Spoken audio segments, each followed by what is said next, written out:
4 kilómetros bajo las olas, El mayor reto era la profundidad. en el fondo del Atlántico, los investigadores buscaban los restos del vuelo 447 de Air France. Era una línea aérea muy importante. ¿Qué demonios estás haciendo? Que un avión se cayera del cielo en solo 4 minutos y medio. Habían muerto 228 personas. Fue una gran sorpresa. Necesitamos contactar enseguida con los controladores de Brasil y Senegal, por favor. Los investigadores de accidentes aéreos se enfrentaban a una tarea monumental. Teníamos que entender por qué había sucedido el accidente. La explicación más sencilla era que había explotado una bomba en el cielo. Eso lo explicaría. Las respuestas podían yacer entre los restos, pero se tardarían años Alto. en encontrar esas pruebas. Tenían que hacer lo que hiciera falta.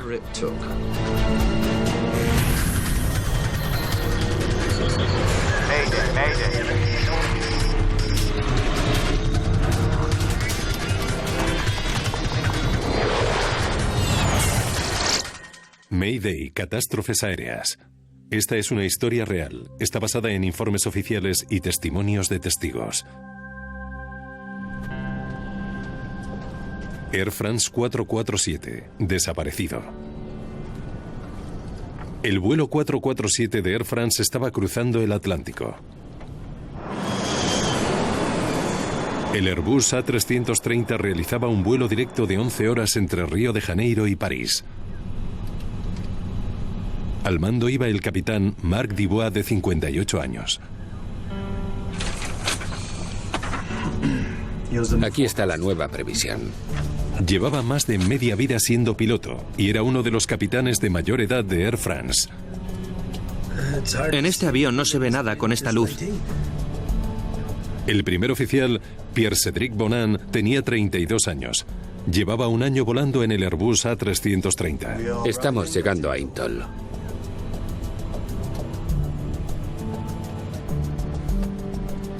El piloto de relevo David Robert, de 37 años, permanecía a la espera.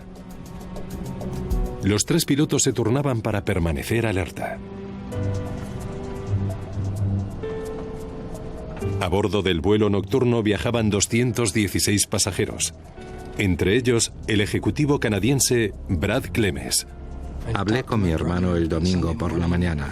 Hablamos de nuestros hijos y estuve hablando con él hasta que tuvo que irse a coger el avión.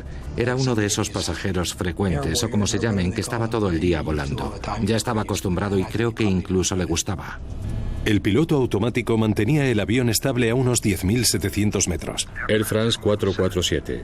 Air France 447. Adelante. Los pilotos se comunicaron con los controladores brasileños. Air France 447, contacte con el centro atlántico. Mientras volaban, el ordenador de a bordo supervisaba el motor, el sistema hidráulico y el resto del instrumental, y enviaba informes de su avance a la central de Air France. Cada 10 minutos el avión transmitía la posición y los datos de mantenimiento.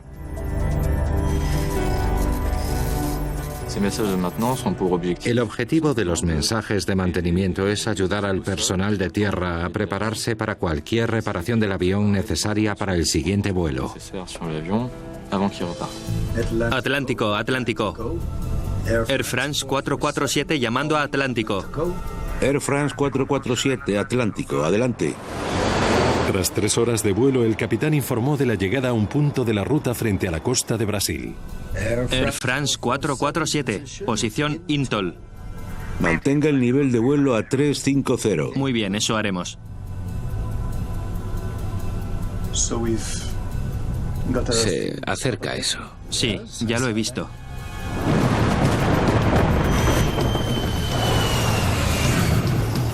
A la 1:49 el Airbus A330 salió de la zona de cobertura del radar brasileño y entró en una zona sin comunicaciones en mitad del Atlántico. 2 horas después, un controlador senegalés intentó contactar con el avión. Air France 447, llamo desde Dakar. ¿Me reciben? Adelante, Air France 447. No pudo localizar a los pilotos, así que avisó a Air France. Dakar para Air France. ¿Han tenido noticias de AF447, corto? Negativo. Espere a que volvamos a llamarle, por favor. Nadie había tenido noticias del vuelo 447. La única comunicación eran 24 mensajes de mantenimiento transmitidos por el avión horas antes. Un empleado de mantenimiento de Air France intentó contactar, pero su mensaje rebotó. ¿Qué demonios pasa? A lo mejor el sistema de comunicación había fallado. La banda de radio HF no es muy fiable, sobre todo de noche. Así que cuando desapareció, al principio todos pensaron que era un fallo de comunicación. El avión ya tenía que haber entrado en el espacio aéreo francés, pero los controladores seguían sin poder contactar con él. En el aeropuerto Charles de Gaulle de París pasó la hora de llegada del avión, las 11:10 horas, y no se recibió ninguna señal de él. El A330 ya tendría que haberse quedado sin combustible. La línea aérea empezó a avisar a los familiares. Era casi seguro que el avión se había estrellado en el mar. Tenía una esperanza mínima de que se hubiera subido a otro avión porque no estábamos seguros al 100% de en qué vuelo iba y podría llegar en otro vuelo. La tarde del 1 de junio se dio la noticia de que el vuelo 447 de Río a París había desaparecido misteriosamente. Fue una sorpresa para mí y para todo el sector que un avión moderno como el A330 de una línea aérea de primera categoría como Air France desapareciera sin dejar rastro. Los rescatadores registraron el centro del Atlántico en busca del avión y los pasajeros. A esas alturas el avión llevaba 11 o 12 horas desaparecido sin ningún tipo de comunicación. Era uno de los peores accidentes de la historia de la aviación comercial. Un moderno avión de pasajeros había desaparecido y 228 personas estaban presuntamente muertas.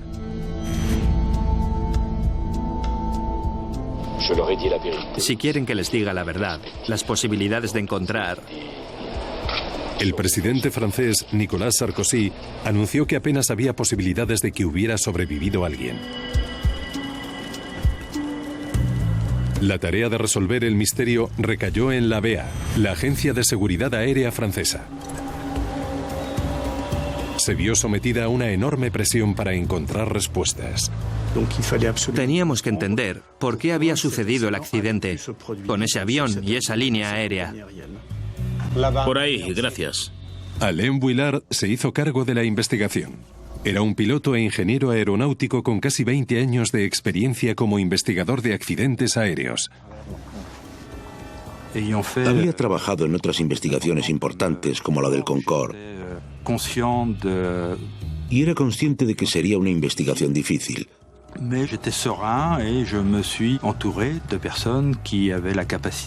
Pero estaba tranquilo y me rodeé de personas competentes. El ingeniero de sistemas francés Léopold Sartorius también se unió al equipo desde el primer día.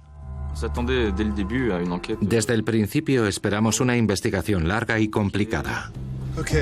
Necesitamos contactar enseguida con los controladores de Brasil y Senegal, por favor. Su primer objetivo era encontrar lo que quedaba del avión.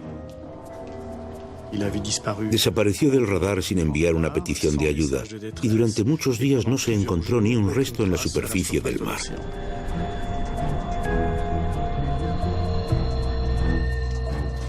Esta es la última vez que enviaron su posición. El avión enviaba mensajes de posición cada 10 minutos y eso nos permitió estar seguros de la zona, aunque era una zona grande donde podía encontrarse el avión. Sartorius no sabía en qué dirección había volado el avión tras enviar su última posición. Solo sabía la velocidad a la que volaba. Había que registrar una zona inmensa. Propongo empezar por aquí. Eran miles de kilómetros cuadrados de mar abierto. Las fuerzas aéreas y la marina registraron el mar en busca de cualquier señal del vuelo 447. Finalmente, tras 5 días de búsqueda, un piloto brasileño vio unos pocos restos flotantes diseminados, pertenecientes al A330, pero no vio a ningún superviviente. El hallazgo eliminó toda duda sobre el accidente. Todos los que iban a bordo habían muerto. Nos vinimos abajo. Fue espantoso. Era una persona maravillosa y estaba muy unido a él. Es lo más horrible que te puede ocurrir. Las familias de otras 227 personas se encontraban en la misma posición. Todas necesitaban respuestas.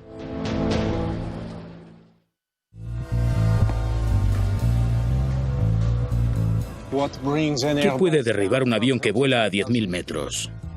Nada. Es muy raro que un avión se pierda mientras vuela.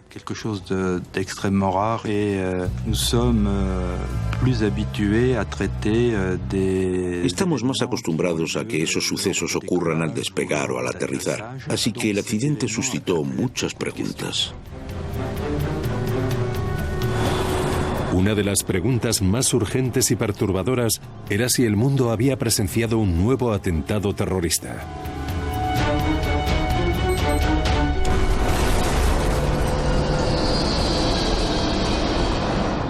Era totalmente posible que se tratase de un atentado terrorista.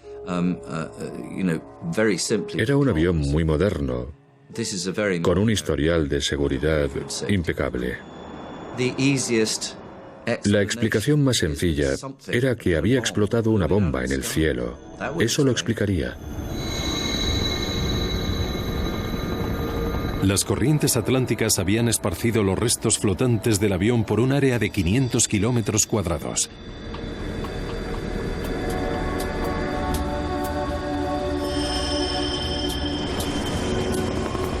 Todas las piezas que se recobraron se catalogaron y se fotografiaron cuidadosamente y se enviaron a tierra para su análisis. Pero lo que más necesitaban los investigadores eran los restos que estaban en el fondo del mar, que incluían las vitales cajas negras. Si no encontrábamos las cajas negras, nunca entenderíamos lo que había pasado. Las dos cajas negras captan detalles muy importantes. Air France 447. Air France 447. Adelante. Sobre lo que hacen y dicen los pilotos durante el vuelo. Air France 447, contacte con el centro atlántico. Las cajas negras son tan vitales que están equipadas con una baliza localizadora para ayudar a los investigadores a encontrarlas, incluso bajo el agua. Pero el tiempo se acababa. La baliza solo enviaba la señal durante 30 días. Y lo que es más, el Atlántico tiene más de 4,5 kilómetros de profundidad en algunas zonas. Y allí es más hondo que donde están los restos del Titanic. Los técnicos intentaron escuchar la señal. A esa profundidad nunca la encontraremos. Mientras peinaban una zona de búsqueda de 17.000 kilómetros cuadrados. Era una zona enorme. Era una carrera contra reloj. Solo teníamos 30 días. Mientras la BEA registraba el lecho marino en busca de las cajas negras, otros miembros del equipo examinaban la única prueba que tenían hasta entonces. Sacaré todos los mensajes que enviaron. Los 24 mensajes de mantenimiento enviados por el sistema de comunicación e información del vuelo 447 denominado ACARS. Fue el primer accidente grave de un avión moderno que disponía de ACARS. Los mensajes del ACARS son muy técnicos. No están diseñados para revelar lo que vio, hizo o dijo la tripulación durante el vuelo. Es muy raro tener que trabajar solo con los mensajes de mantenimiento.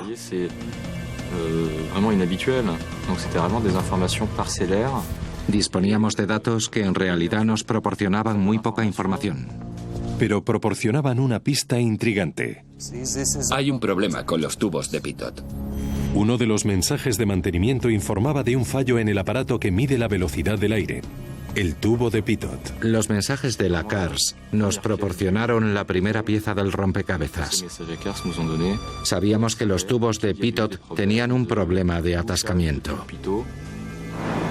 Los tubos de pitot son pequeños sensores cilíndricos que se encuentran en el exterior del avión. Cuando el aire pasa por los tubos calculan su velocidad, pero a veces los tubos fallan temporalmente. En un entorno con cristales de hielo muy densos, los cristales de hielo pueden taponar el tubo e impedir que entre el aire. Air France y otras líneas aéreas estaban procediendo a sustituir los tubos de pitot para prevenir ese problema. Los tubos estuvieron congelados todo el tiempo. Eso es molesto, pero no peligroso. Un tubo de pitot congelado no se considera en absoluto catastrófico. Si un avión pierde un tubo de pitot, no se cae del cielo. Los pilotos estaban al tanto del problema y sabían resolverlo.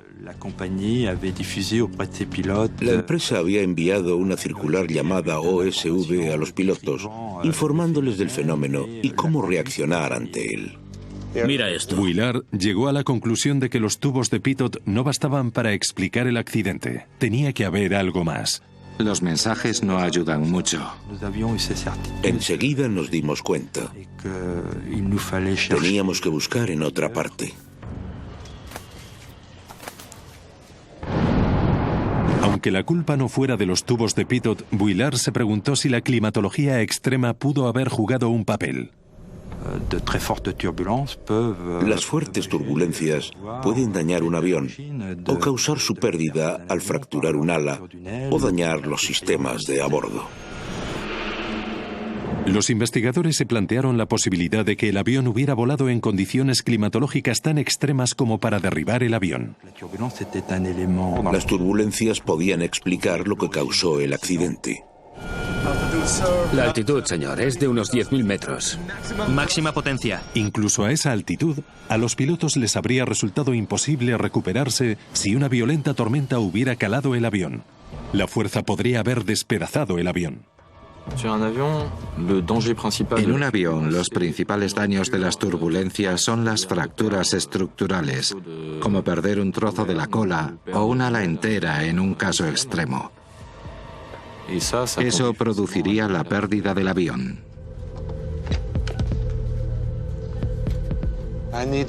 Necesito más datos meteorológicos, informes de los pilotos, imágenes de satélite, todo. El vuelo 447 había desaparecido en una región inestable donde convergen vientos de ambos hemisferios que provocan violentas tormentas. Estaban en una zona de convergencia intertropical en la que suele haber fuertes turbulencias.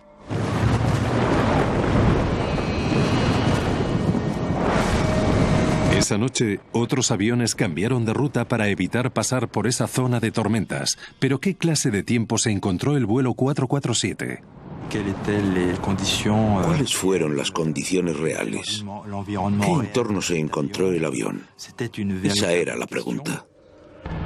Además de las turbulencias, las tormentas presentan otros peligros para los aviones. A lo mejor un rayo fue el culpable del accidente. Señor, estamos perdiendo todos los instrumentos. Si hubiera habido alguna deficiencia en el aislamiento del avión y los sistemas se hubieran dañado, habría sufrido muchos problemas. ¿Derribó un rayo el vuelo 447?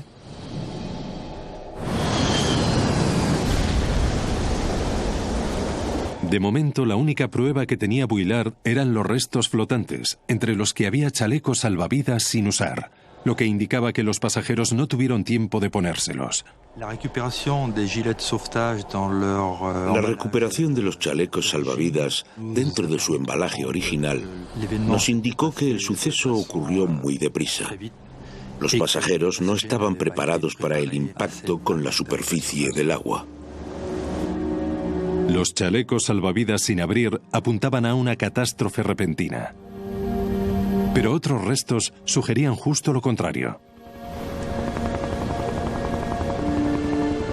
La recuperación de la cola fue un elemento muy importante. La secuencia de fragmentación podía revelar pistas importantes sobre cuándo se desprendió la cola. Todas las fracturas eran de naturaleza estática. No había restos de daños por fatiga del metal. Tuvo que ocurrir cuando chocó con el agua. La cola estaba conectada al fuselaje en el momento del impacto. No se desprendió durante el vuelo. Si el avión había chocado con el agua de una sola pieza, no lo había derribado una bomba ni una turbulencia. Los investigadores no estaban más cerca de resolver el misterio.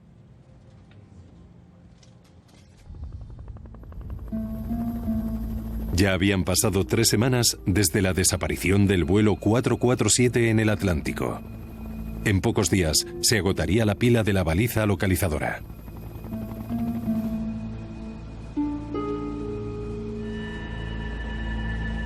Los investigadores solo podían estudiar los restos flotantes y se centraron en una sección de la bodega del avión. Parece que la presión era vertical, así. Y realizaron un descubrimiento clave. El avión aterrizó en horizontal y a gran velocidad. Al examinar la bodega, nos dimos cuenta de que la aceleración vertical era enorme en el instante en que el avión chocó con el agua. Todo lo que había en el avión quedó aplastado como en un desguace de coches. Se dieron cuenta de que el avión no había caído en picado sobre el mar. Era casi seguro que había dado un barrigazo sobre el agua. Y a nadie le cabía en la cabeza que a un avión moderno le hubiera podido pasar eso. En esas circunstancias, era esencial recuperar las cajas negras para poder entender el accidente y explicar lo que pasó. La búsqueda en el mar cumplió 30 días sin noticias del A330. Se presumió que la baliza se había apagado. Vuillard recurrió a un sonar de alta tecnología para continuar la búsqueda. A partir de entonces, solo se podía detectar el metal del fondo del mar mediante un sonar. Así tendríamos alguna posibilidad de localizar los restos. Pero las empinadas cordilleras y valles submarinos del fondo del mar dificultaban el rastreo. Nunca había visto una zona de búsqueda igual. Era del tamaño de Suiza. Era como recorrer los Alpes en busca de los restos. Ese era el aspecto que tenía el terreno en términos generales. Tras meses de búsqueda, registraron 22.000 kilómetros cuadrados de lecho marino y no encontraron absolutamente nada. La ausencia de las cajas negras y de los demás restos fue muy frustrante, fue un fracaso. Nos parecía inconcebible que en 2009, en 2010, se pudiera perder un avión enorme y no lo encontraran, que no fueran capaces de comprender ni remotamente lo que había ocurrido y por qué habían perdido la vida 228 personas. Los investigadores estaban decididos a tener éxito. Recurrieron a los mismos vehículos automáticos submarinos que encontraron el Titanic. Seguramente fue la primera vez que se usaron esos vehículos en un terreno tan escarpado y para buscar algo tan pequeño. El avión era muy grande al lado de una persona, pero en el fondo del mar era un objetivo diminuto. Pero seguía sin haber ni rastro de los restos en el fondo del mar. Era como si el avión hubiera desaparecido sin más.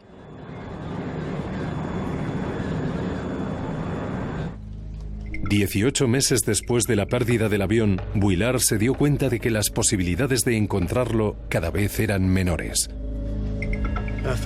A finales de 2010, llevábamos gastados 22 millones de euros. Continuar la búsqueda costaría millones sin garantía de éxito. No estábamos seguros de poder encontrar los restos. Y si encontrábamos las cajas negras, no estábamos seguros de poder leerlas. Las cajas negras no están diseñadas para permanecer 2 años bajo el agua a esa profundidad y seguir funcionando. Las cajas negras ya podían estar aplastadas bajo la tremenda presión submarina. A 4 kilómetros bajo el agua se encontraban a una presión de más de 400 kilos por centímetro cuadrado. Los investigadores podían estar librando una batalla perdida. Casi 2 años después del accidente de Air France, los esfuerzos de Vuillard apenas habían dado fruto. No tenía restos significativos ni cajas negras. Pero se negó a rendirse. No podemos parar. Podemos encontrar las cajas, sé que podemos. El trabajo de la BEA era averiguar lo ocurrido y por lo tanto querían encontrar las cajas negras. Pero ¿se imaginan lo que fue para Airbus no estar segura de la causa del accidente? ¿No contar ni siquiera con una teoría? Las familias de las víctimas también estaban desesperadas al carecer de respuestas. Nos resultaba importantísimo que encontrasen las cajas negras y averiguasen lo ocurrido, y decidimos presionar a las autoridades lo más posible para asegurarnos de que continuase la búsqueda. El 25 de marzo de 2011, la BEA inició la búsqueda final. Lanzó de nuevo vehículos para registrar el fondo del mar.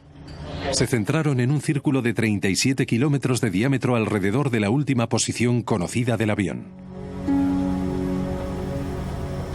Los vehículos submarinos iban separados del barco. Una vez que se lanzaban, cumplían su misión durante 20 o 24 horas con independencia del barco, y si hacía mal tiempo podían seguir rastreando el fondo del mar sin que les afectase.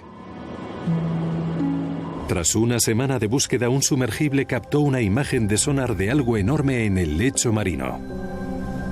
Vuillard podía haber ganado su apuesta. Parece un avión. La tripulación envió de inmediato otro sumergible, esta vez para obtener imágenes digitales de alta resolución.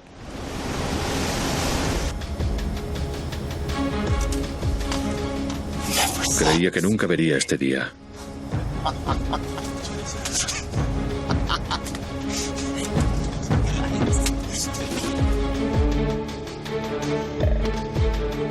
La tripulación envió las imágenes a la oficina de Vuillard en París. Había consagrado 2 años de su vida a ese momento.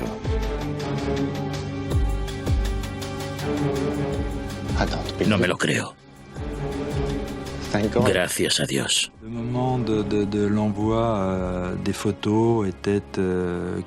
Recibir las fotografías fue un momento que llevaba esperando 2 años.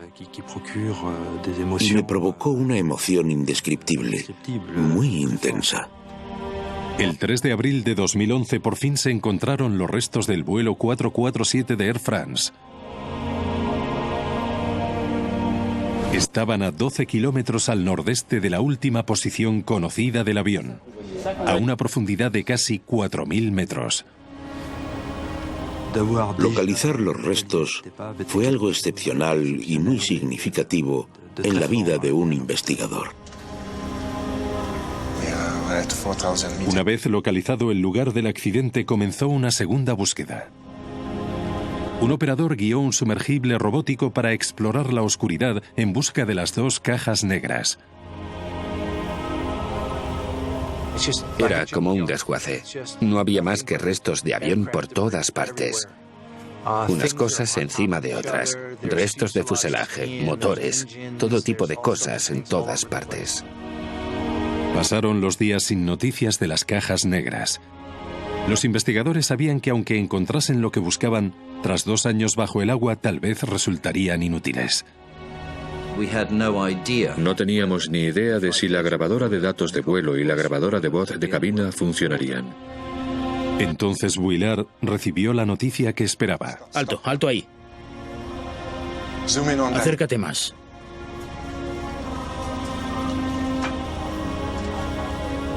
Increíble. Absolutamente increíble.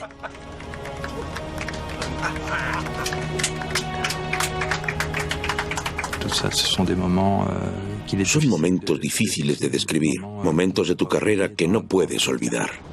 Un submarino no tripulado recuperó primero la grabadora de datos de vuelo y luego la grabadora de voz de cabina. Una vez que las subimos a cubierta, los gendarmes las cogieron y las guardaron en una caja mientras todos conteníamos el aliento. Entonces supimos que por fin las teníamos. Fue una sensación maravillosa.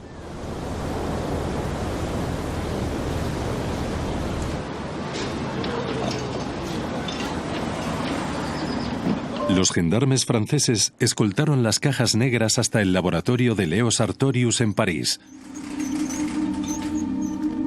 Tras incontables horas de análisis y teorías, el mundo por fin podría comprender qué había pasado a bordo del vuelo 447. La respuesta sobre qué había fallado podría estar encerrada en estos contenedores a prueba de agua. Nos preocupaba mucho dar un paso en falso que provocase la pérdida de la información. Tuvieron que manejarlas con gran cuidado. Un movimiento en falso y la búsqueda de 2 años y casi 32 millones de euros habría sido en vano.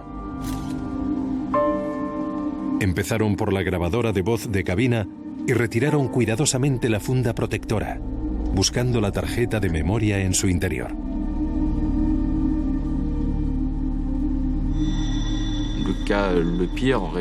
Lo peor que podía pasar era que las tarjetas de memoria estuviesen rotas. Esto no está bien. ¿Ves los daños? Los transmisores parecen rotos. Enseguida nos dimos cuenta de que había partes pequeñas rotas. No estábamos seguros de si todo funcionaría bien.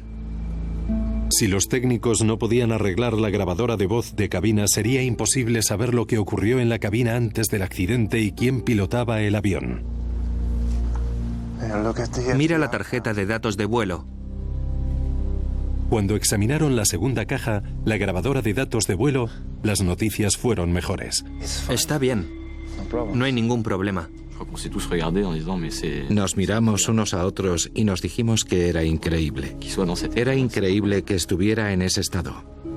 La tarjeta de memoria estaba en un estado excelente. Pudimos leer los datos con mucha rapidez. Mientras los técnicos intentaban reparar la grabadora de voz de cabina, Sartorius examinó cuidadosamente los datos de vuelo. Iban volando a salvo a unos 10.700 metros. Los datos revelaron que efectivamente los tubos de pitot se habían congelado. Los tubos de pitot se congelaron aquí. Los tubos de pitot congelados provocaron lecturas erráticas de la velocidad del aire y causaron que el piloto automático se apagase solo. El piloto automático se apagó y el piloto asumió el mando del avión. Avisa a los pilotos muy ruidosamente.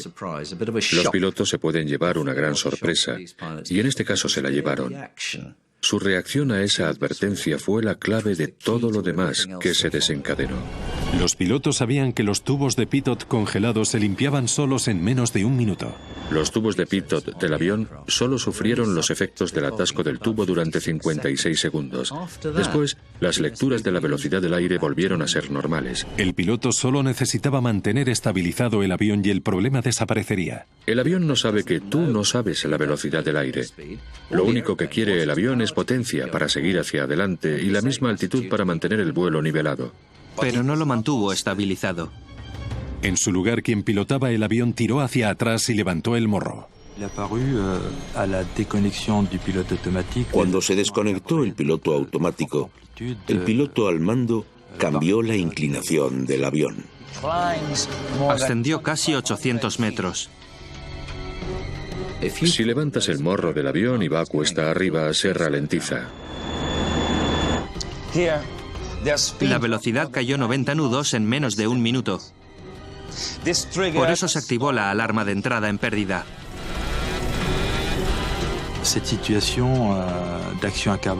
Al levantar el morro del avión a gran altitud, el avión entró en pérdida rápidamente. Cuando un avión entra en pérdida aerodinámicamente, las alas pierden empuje hacia arriba y el avión se cae del cielo. Los actos de los pilotos provocaron que el avión entrase en pérdida.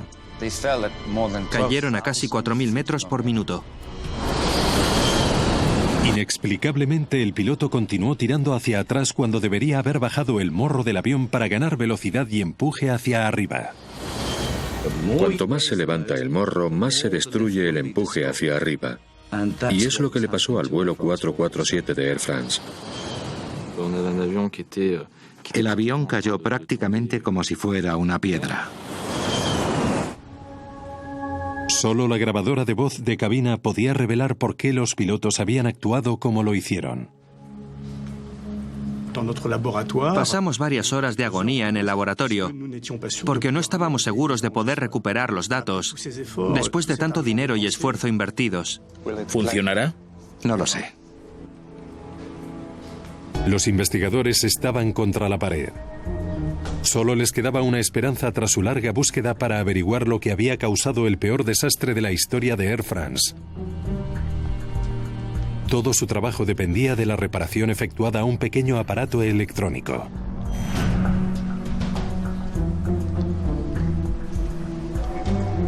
La hora de la verdad. Air France 447. Air France 447, adelante. Air France 447, contacte con el centro Atlántico. Atlántico. 40 minutos antes del accidente, el capitán Dubois estaba en su puesto. Air France 447, Atlántico, adelante. Air France 447, posición Intol. La grabación nos permitió comprender quién pilotaba el avión y quién supervisaba los parámetros. Mantengan el vuelo al nivel 350. Muy bien, eso haremos. El primer oficial Pierre-Cédric Bonan estaba sentado en el asiento de la derecha. Se acerca. Eso. Sí, ya lo he visto. Los dos hombres se dirigieron hacia una tormenta. Parece que hemos entrado en una nube. Normalmente los pilotos intentarían volar por encima de la tormenta, pero a esas alturas del vuelo transatlántico no resultaba seguro hacerlo. Sería bueno que ascendiésemos, ¿no? Sí. A 10.700 metros, el aire era demasiado ligero para que el avión cargado de combustible ascendiera más. Los pilotos solo tenían dos opciones: volar a través de la tormenta o tratar de rodearla.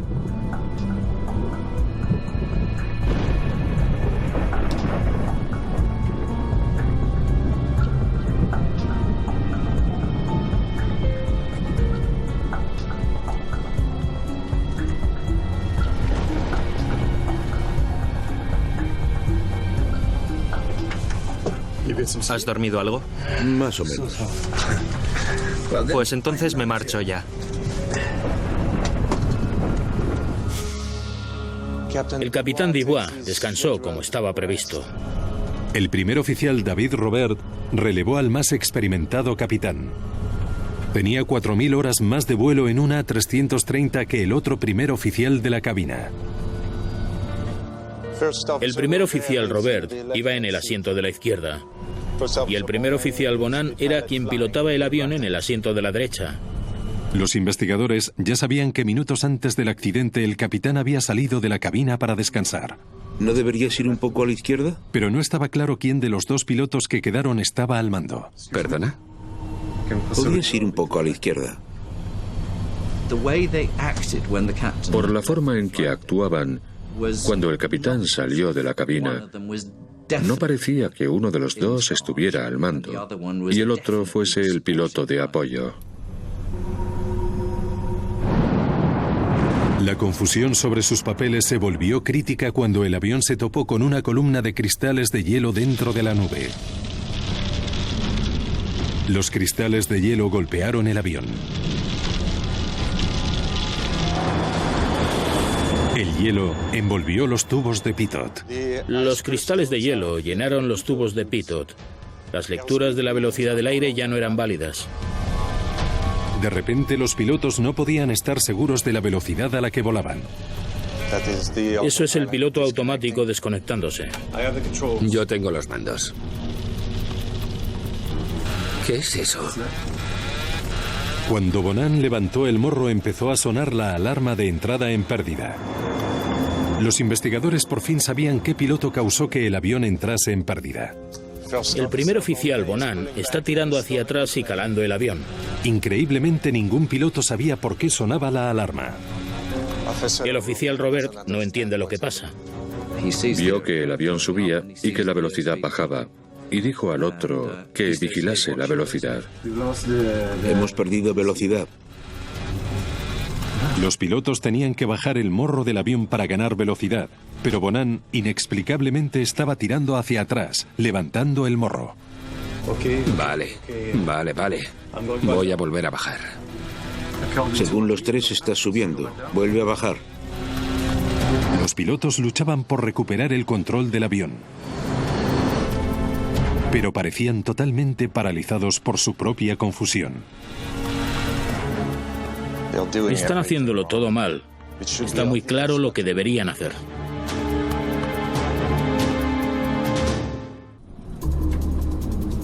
Desesperado por salvar a sus 216 pasajeros, el primer oficial Robert llamó al capitán. Bonan incrementó la potencia al máximo, pero no sirvió de nada. ¿Entiendes lo que está pasando? Estoy perdiendo el control del avión. Cuando llegaron aquí estaban cayendo a casi 2000 metros por minuto. Entonces aún les quedaban 2 minutos para averiguar lo que pasaba. El primer oficial Robert decidió asumir el mando. Mandos a la izquierda. Intentó bajar el morro del avión, un paso clave para recuperarse de la entrada en pérdida. Pero increíblemente Bonan seguía tirando hacia atrás de sus mandos. Podían usar las palancas laterales al mismo tiempo y si ambos iban en direcciones opuestas, el resultado sería que uno anularía al otro. El hecho de que ambos pilotos realizaban acciones distintas y en ocasiones contrarias con las palancas de mando laterales era sorprendente. Los 2 pilotos no coordinaron sus actos ni sus pensamientos. El capitán regresó tras 90 segundos de crisis. ¿Qué demonios estáis haciendo? Hemos perdido totalmente el control del avión. No entendemos nada, lo hemos intentado todo. Como no se podían creer la situación en la que estaban, recurrieron a su instinto básico, que les decía que ascendieran para dejar de caer.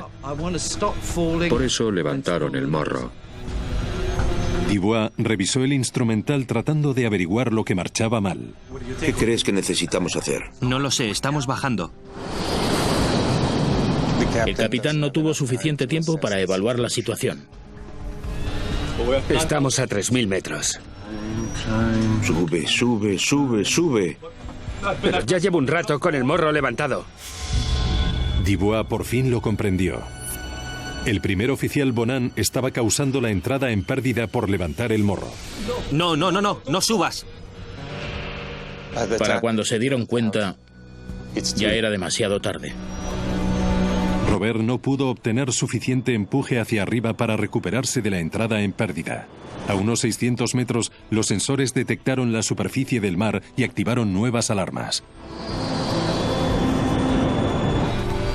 Nos vamos a estrellar. No puede ser verdad. Dubois, ¿qué está pasando? El avión chocó contra el agua a casi 200 kilómetros por hora. La primera vez que escuchamos la grabación de voz en la cabina fue un gran momento. Nos quedamos sin habla.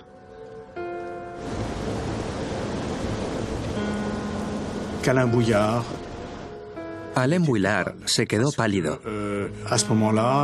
En ese momento comprendió los apuros de los pilotos durante los últimos instantes del vuelo. En el verano de 2011, los equipos de salvamento ya habían recuperado 104 cadáveres de los restos sumergidos del vuelo 447, incluido el de Brad Clemens. Mi hermano se encontraba entre los que sacaron, así que pudimos recuperarle, llevarle a casa y celebrar un funeral y despedirnos bien de él. Eso nos ayudó. Más de 3 años después del accidente, Alain Bouillard anunció que el accidente del vuelo 447 no estuvo causado por la congelación de los tubos de pitot, sino por el fallo de los pilotos, que no supieron comprender la situación y rectificar. No puede ser verdad. ¿Qué está pasando?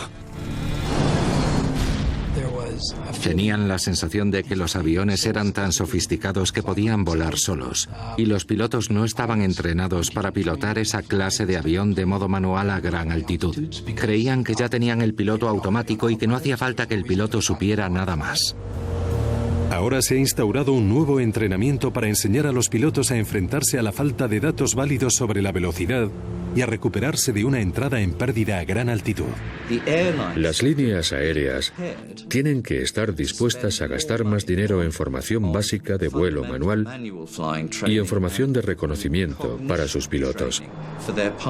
El accidente del vuelo 447 de Air France demostró que ya no se podía ignorar más y habrá que introducir cambios.